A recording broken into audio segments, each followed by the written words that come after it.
दोस्तों कैसे हैं आप सभी। मेरा नाम है सी योगेश वर्मा। दोस्तों आज हम गुड्स एंड सर्विस टैक्स के बहुत ही इम्पोर्टेंट रूल के बारे में यहाँ पर स्टडी करेंगे। रूल 86B, क्योंकि ये रूल 86B है, बहुत से लोगों को पता नहीं ये क्या है एक्चुअल में। और ये अगर आप इसको फॉलो नहीं करोगे तो आगे आपके नोटिसेज आने के चांसेस होंगे, क्योंकि आप जब भी GSTR 3B आप अपनी रिटर्न फाइल करोगे तो ये जो रूल है 86B आपको ये ध्यान में होना बहुत कंपलसरी है। ठीक है।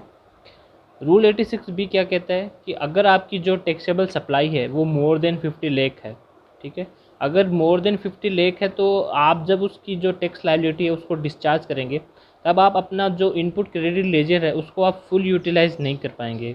आप उसका सिर्फ 99% ही क्रेडिट लेजर उसको यूटिलाइज करेंगे उसकी टैक्स लायबिलिटी को डिस्चार्ज करने में। और अगर आपकी जो टैक्सेबल सप्लाई है विद इन मंथ में वो लेस देन 50 लाख है तो आप अपना जो इनपुट क्रेडिट लेजर है वो 100% उसको यूटिलाइज कर पाओगे जो इसकी टैक्स लायबिलिटी है उसको सेट ऑफ करने में। ठीक है।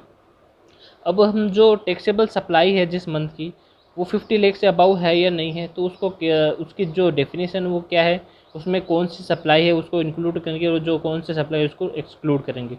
तो यहाँ पे जो वर्ड है वो टैक्सेबल सप्लाई का लिया गया है, तो अपन उसमें सिर्फ टैक्सेबल सप्लाई को इंक्लूड करेंगे। उसके के अंदर अपन एग्जाम सप्लाई और जीरो रेटल सप्लाई है उसको अपन उस जो 50 लाख की जो लिमिट है उसके अंदर उसको कंसिडर नहीं करेंगे। ठीक है।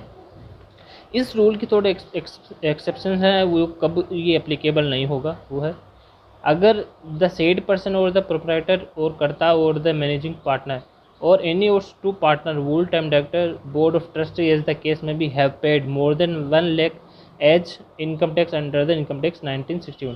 अगर उसके कोई पार्टनर डायरेक्टर कंपनी के हैं और उन्होंने 1 लाख से ऊपर का इनकम टैक्स का पेमेंट किया है प्रीसीडिंग फाइनेंशियल ईयर में, तब उसके ऊपर ये जो रूल 86B है वो एप्लीकेबल नहीं होगा।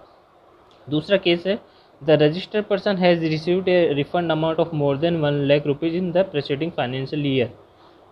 पिछले जो फाइनेंशियल ईयर में उस जो टैक्सेबल पर्सन है जो रजिस्टर्ड पर्सन है उसने मोर देन 1 लाख रुपए का रिफ़ंड क्लेम किया है सेक्शन 54 सबसेक्शन 3 में।